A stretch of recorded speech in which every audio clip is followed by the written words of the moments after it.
Thank you for coming to our 2024 annual meeting. There's a few things that we're going to go over first before Randy gets up here and talks. I don't know if she's in here yet, so. I'm Maggie Terry. I'm the card maker, and I take all the payment, and I make the schedule and everything. Ben Sant is the ditch master. He's one that kind of helps out maintain the ditch and helps with bigger issues that we can't take care of on our own. And then there's Macy, the president, who is not here today. She had a trip planned prior to this meeting date, so she couldn't make it. That's who we are. First slide. Yeah, just want to ask everyone one more time. How many of you have never used the water before or haven't used it in several years? Just put your hands up high. Okay. Assuming everyone with their hands down has used the water. How many of you are flooding? Like flooding your yard? How many are pumping? Okay. Who does both? Does someone do both? I flood. Flood. Okay. You know me. So one more time for floods, and then pump. Okay, just wanted to get my awesome. I'm gonna dim the light. Yeah.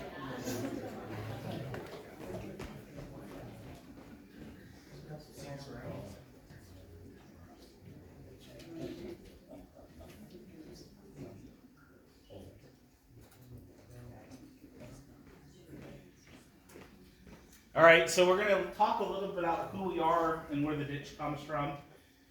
Randy's on her way up, and again, she's from the Division of Water, and she's going to be talking a little bit about kind of what needs to be done from a legal standpoint.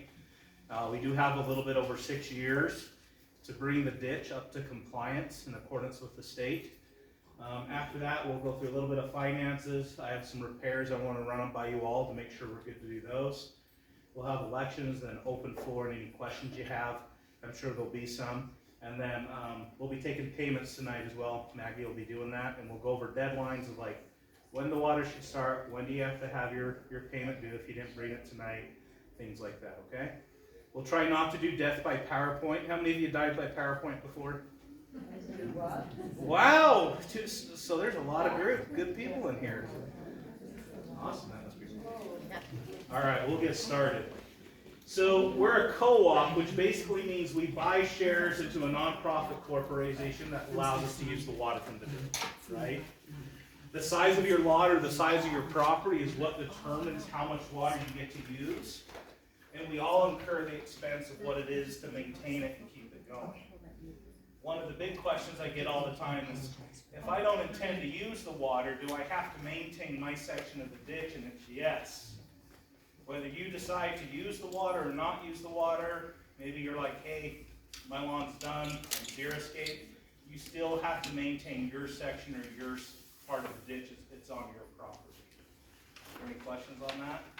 Where I come into play is like if you're not able to, maybe you're limited physically, you're not able to get down there, you lack some basic hand tools, you're just not sure what to do, that's where I can come help you or give you some guidance. I want to comment, I get flooded because I'm in the gate, and we've been flooded and had to redo our whole basement, and it's not covered by insurance. So please maintain your part of the ditch. Absolutely, and we'll go through some good best practices of if you're blocking, the person up above you can get flooded, right? And so there's some things there that we'll maintain. And I always say, if anyone's getting flooded, you call me right away. And I can go adjust the flow or come see what's going on because there could be a dead raccoon, right? Raccoon, I got it. A dead raccoon, or I had a bucket last year that was the perfect size of a 16-inch pipe wedge itself. And we had to get like a pipe pole and basically break it in a million pieces to get it out. So you wouldn't believe what comes down this thing. It's not screened, it's not filtered, it's probably worse than the river itself just because of all the things it comes to. So if you're near a gate or near an area, it's just one of those things you have to look out for. When we get started here in a few weeks, the first few weeks are usually the worst. That's when all the stuff from the fall and the winter is falling in. The canyon winds we get blow trash in there and bags, and that's when you really gotta go through your ditch and make sure it's clean and spruced up before we get started. And what the raccoons drag down into it too. Yeah, and we had 2 raccoons in yours last year, so I Oh, yeah, remember that. I'm sure, they live with my place. So, we do have an interactive map. Cody, Maggie's wife, put this together several years ago. This is awesome. So if you guys want to QR code this, it's a Google map, and you can zoom in and see where all the little sections and tail races are. I personally like to open it up on a desktop computer because it has a few more filters where you can find where all the gates are and stuff. So if you're missing your water, not getting your water, you're not sure what's going on, this is where you can at least start tracing and find out what's happening. So I think this is good for everyone to know. So I'll let everyone just have a couple minutes to get that. And I bookmark it too, just bookmark it in Chrome or in Safari or whatever you use. Your browser.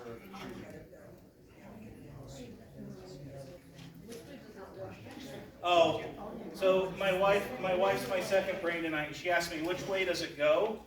So this is basically Monroe right here. So the top's north. So this is east and this is west. So this flows, this is Canyon Road, so here's the junior high school. It comes down, and Washington Boulevard's gonna be right down here. So it's flowing downstream. We have quite a few spurs and homes on it.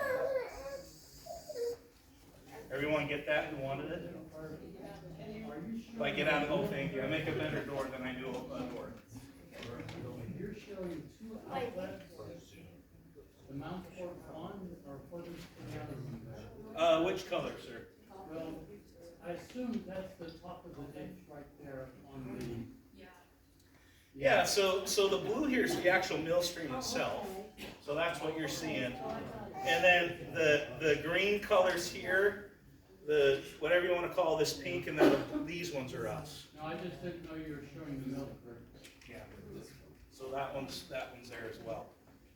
Yeah, because there's Good people call that out. pump off of it. Pump off of that. Yeah. So we have a few people facing that area. All right. Onward and upward. So as far as it goes, here's your responsibilities as owners or users of the ditch. Whether you're an owner or a renter, if you're a renter and don't want to do this, you need to now negotiate that with your landlord. But in all, it's your responsibility to keep your section of the ditch maintained and clean. Know where your switch gate's located. So know who's above you and who's below you. If you don't know what a switch gate is, imagine a cookie sheet that blocks a pipe. That's all it is that governs this thing. So know where the key gates are above you and below you, and that'll help you. A lot of times, if you don't have your water and you're supposed to be getting it, whoever's upstream from you forgot to pull it out when their turn was done, and that's why you're not getting water. I do my absolute best. If I notice it where it's not at, I'll go do patrols and make sure it's flowing where it is, but I definitely need your help because we are flowing 24 hours a day, and I have a day job and stuff too outside of this volunteer opportunity. So could definitely use your assistance in making sure that's happening.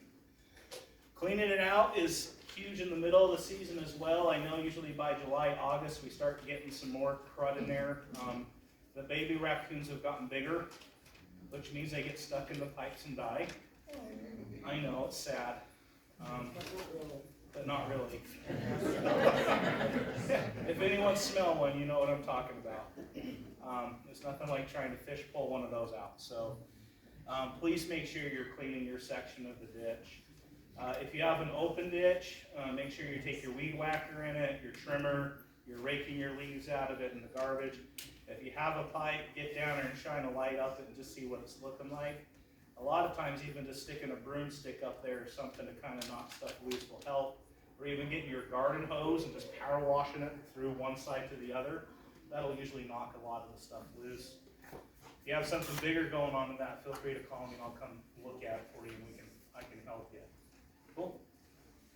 You might want to do that, because I can't get down, you know how deep mine is. Yeah, I'll come look at yours. Yeah, I can't get down. I know. I'll have to run for Yours is kind of like a mine. Yeah. So, yeah, I know. Yeah, I'll come. For anyone that's not able to, I'll be more than happy to come help. That's not a big deal at all. Any questions on maintaining your section of the ditch? What that means? Okay, pretty simple. All right, that's you. Yeah, so, last year we made a lot more profit than what we did the year before, and I didn't put in prior years. This is really gonna help out with the repairs that Ben is gonna be talking about, because we have quite a few that we need to do. And, any repairs that need to happen in common areas like under roads and stuff, that's 100% the ditch's responsibility. Anything that goes along your, property line, you and your backdoor neighbor, that's what you guys are responsible for. The ditches are responsible for that.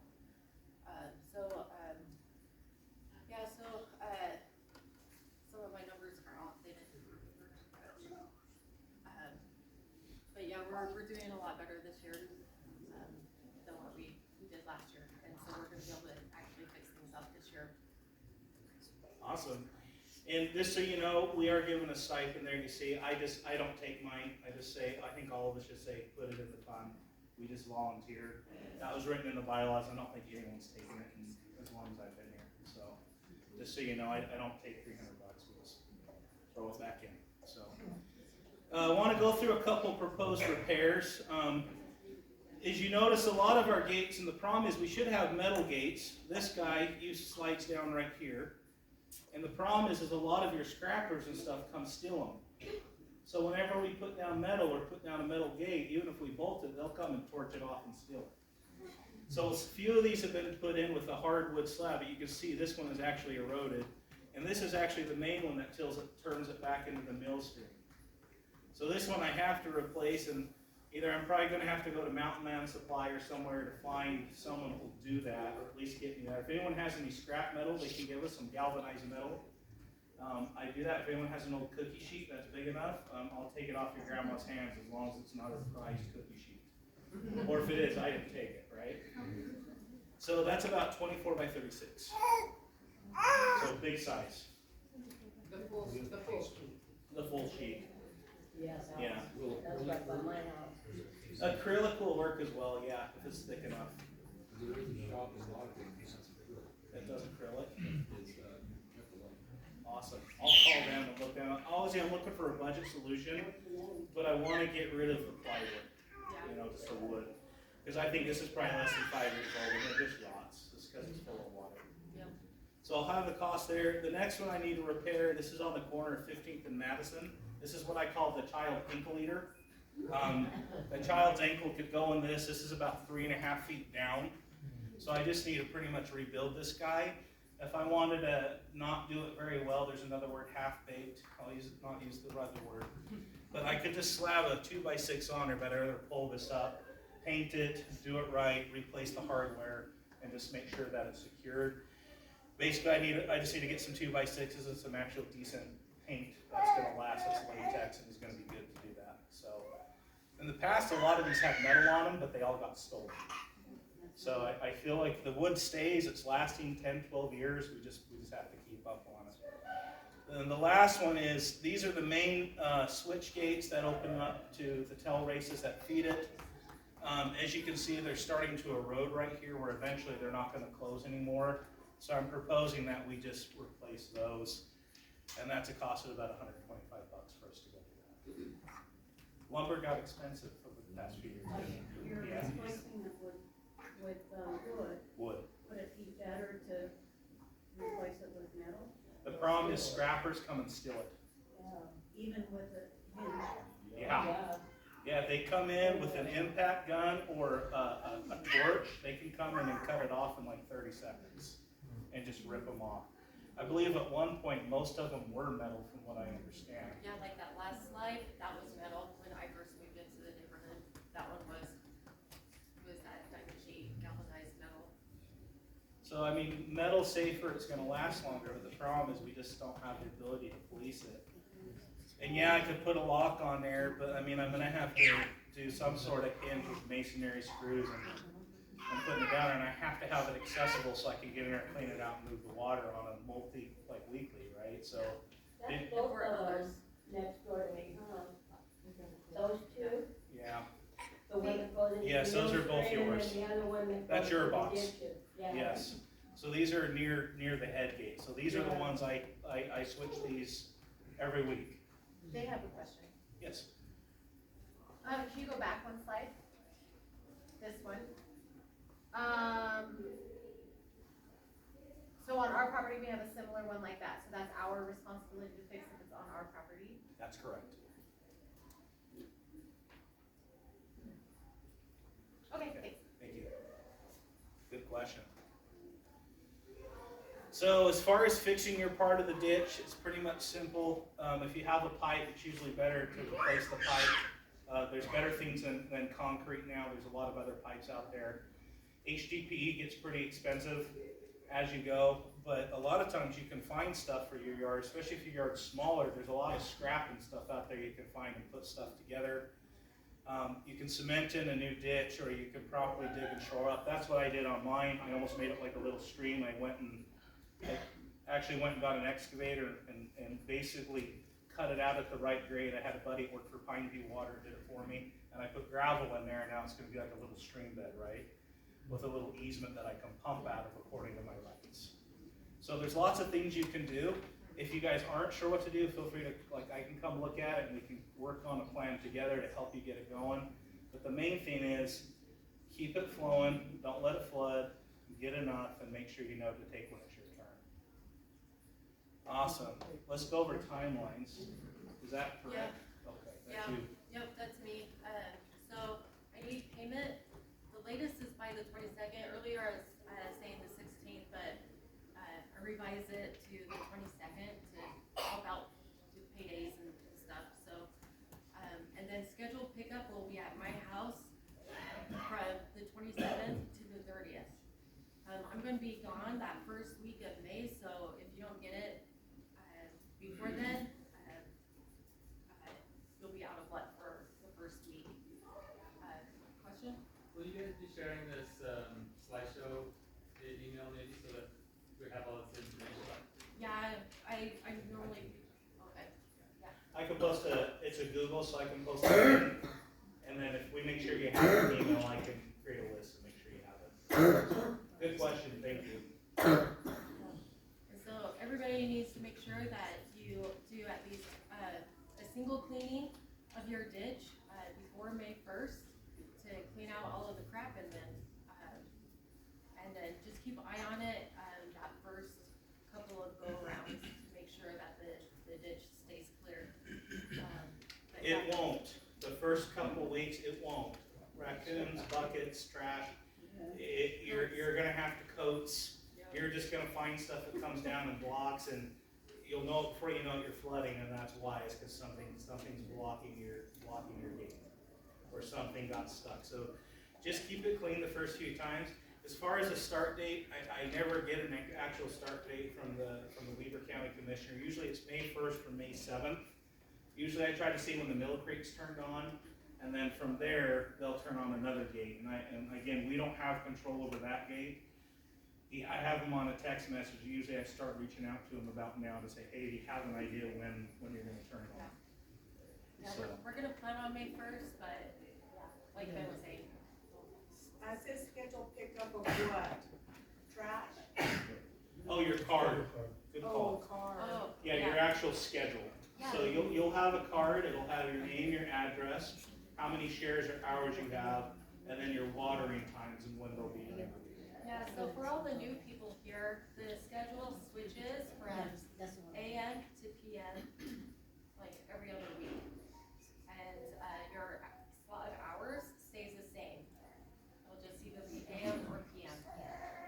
Yeah, so an example would be, say like my time is 8, so I water at 8 a.m. The following week I'd water at 8 p.m. Right, and that way someone's not stuck watering in the middle of the night the whole year. I This have makes a sense. quick question. So, I don't know how many people feel this way, but like, I work and I have things to do, and like, 1 o'clock in the morning is very, very hard for me, like, I'm not gonna be able to do that. And I understand that like, somebody has to have that time, right? But is there a way that we can change the way the hours are picked, like a Google Doc or something? Is it in the bylaws that says we can't do that? It has to do with the flow of the But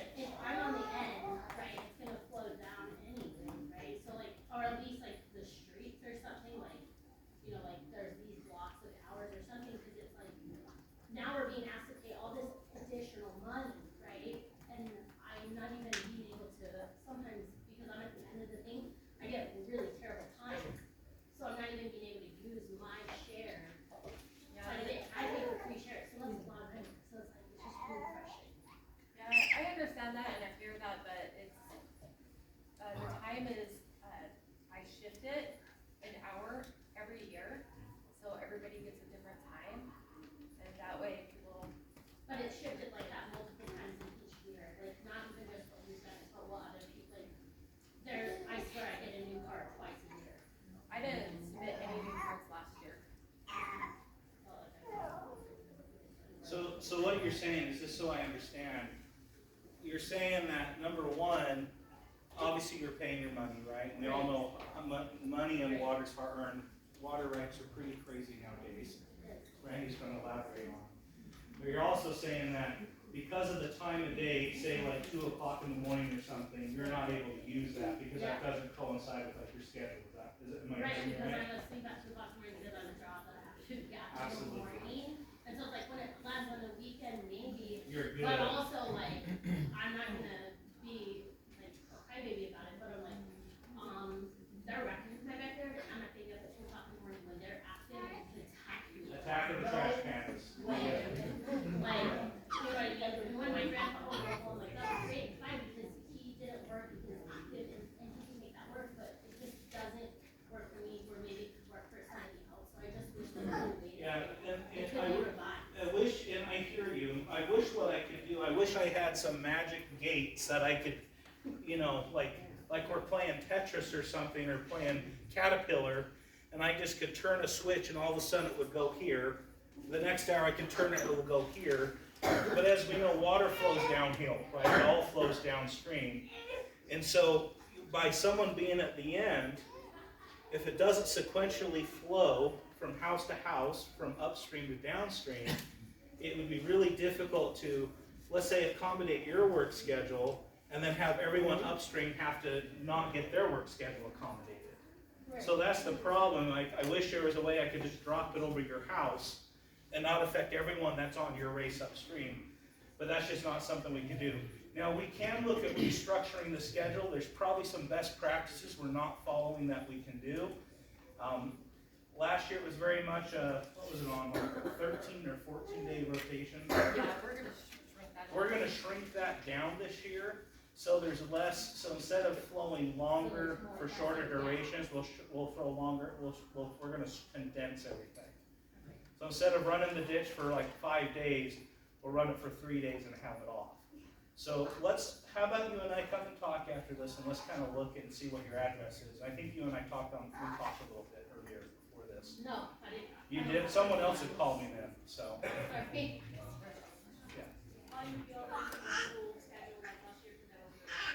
Yeah. Yeah. For those that want digital, we'll make sure it's digitized, so. Sir? So we live at 1501 Ogden Avenue, right at the end, and then my friend lives right next to me. So we sometimes the water stops flowing, and our pumps start overheating. We lost 2 pumps 2 years ago, where we didn't realize the water stopped flowing, and all of a sudden our pump went out. So, right I need you there. to call me when that happens, because Okay. typically when I go shut off the water, I give it an extra hour. Okay. And you gotta remember, if you're at the end, when I shut it off, it takes about an hour for it to wheedle down. But I don't want you burning up your pumps. Yeah. So if it's within your schedule, Yeah. say like your schedule's 4 p.m. to 5 p.m., just hypothetically, Yeah. and it goes down at 4:30, I need you to call me. Okay. If it goes down after 5, that's obviously on you because the water's supposed to shut off. So But if it's within your schedule, then that's a problem. So will we have because we've never had a schedule before. We just kind of paid our water, I paid, last year and everything like that.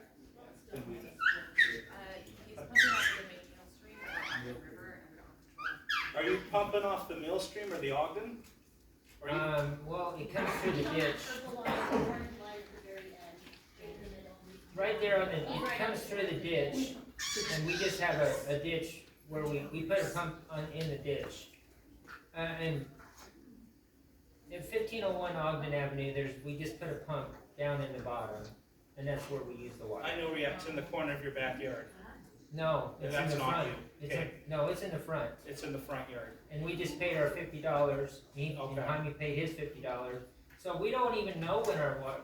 been our water schedule forever. So let's do this, we'll make sure you're on the schedule, we're Okay. clear and transparent about your times, Yeah, and if it shuts off during your time, call me right away and I'll go take care of it. I wanna make sure you're getting your water.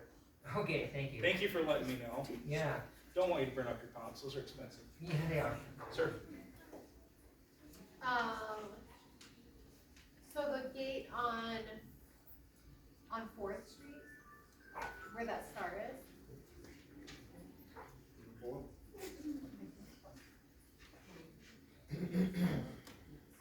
Go show Here, I can do it's this. on the green, yeah, right there, Ah, Yeah, on the, Yeah. on the other side, right there, over, I think, number four. yeah, this is why I You're don't right do here, Wheel of right? Fortune. right Yeah, there. they're right there. The Fourth Street Yeah, gate. but you're. yeah, you're right here. Yeah, where the star is. There's a big gap on that one where water comes up. Are you aware of that? Is it, whose property is it on? 1555 Madison. 1555 Madison? I think I am aware of that one. There's a big gap. Okay. So whoever's yard that would be in, that's who we would defer to repair that. I'm more than happy to lend my muscle to help with that. But we can see if we can find a fix for it. But yeah, there's a few different cracks here on that spur that it's just where the concrete's separated. Yeah.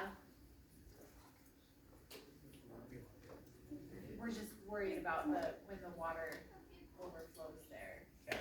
I can come take a look at it with you, let them know. Okay, thank you. Yeah, I'll schedule. I'm happy to help if you want. Of course, thank you. Awesome. Did I address you in the back? I wasn't sure if I did. Okay, just make sure.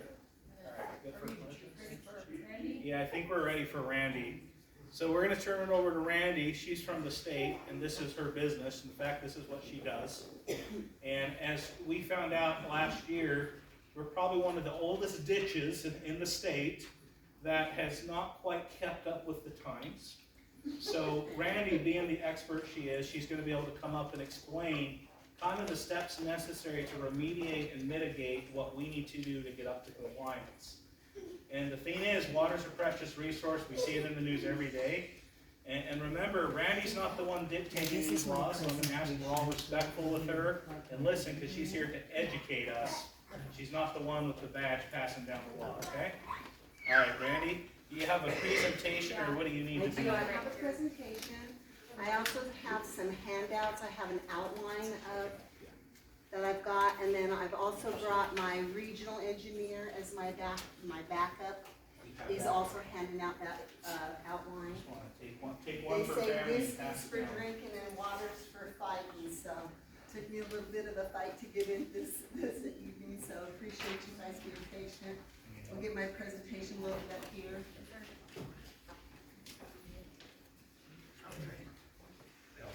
And then Brian, I also have over here the maps. We might wanna take one of each of the maps and put one on the back so that we have two different places so that we can. Oh, one thing I forgot to mention is that, after, we're finished here, in the back, there's, a sign-in sheet. If you guys could sign that in, you submit that to the state every year. Yeah, yep, it has a spot, so you can put in your name, and your, phone number, and an alternate mailing address if needed. And, just find your address on the list.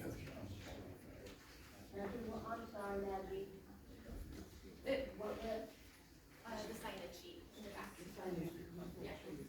oh, sorry, yeah, well,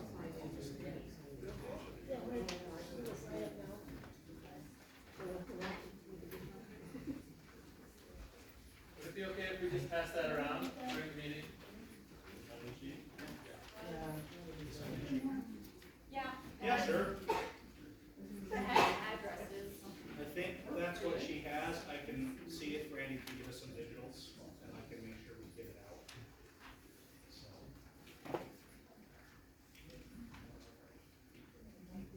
Yes, I can send a copy of my presentation so that you guys can have a copy of that as well.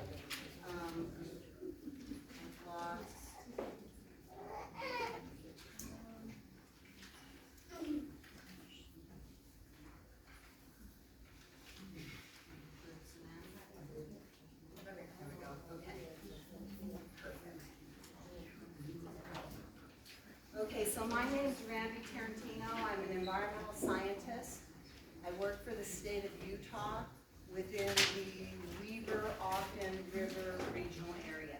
So we cover, our regional area covers your area. I've been asked to give a presentation about Mount Fort Irrigation Company number 2's water right. I'm going to condense that down to Mount Fort. I've been asked to answer several different questions. We've got a lot of information to cover. Let's see if this will work. You may have to. There we go. So these are the topics that we're going to talk about today. We're going to talk about how Mount Fort's water right was established. We're going to talk about what records the Division of Water Rights maintains. I will show you how Mount Fort is represented on the Division's website. We'll discuss the difference between a mutual association and a water company. We'll talk about some of the issues that are facing a mutual association. We'll then talk about how water rights are transferred or conveyed to a new owner. We'll discuss how that new owner would then update ownership into their name. We'll look at some examples of people who have attempted to update ownership and what went wrong or what some of those problems were. We'll look at the database and show you how to kind of navigate through that. Lastly, we'll talk about how to come into compliance. And then I'll open the floor up for questions. I've got a lot of information to cover. There's a lot of you. So if we can hold the questions to the end, I will take answers over at I will take questions over at this table over here. Ryan Broadbent, my regional engineer, can answer questions at the back of the room. There are computers upstairs in the library, so we can go upstairs and look at computers if we need to look at computers. Ryan, are there any more handouts? They're still going around, I think. Right? Can we get the slideshow to Ben and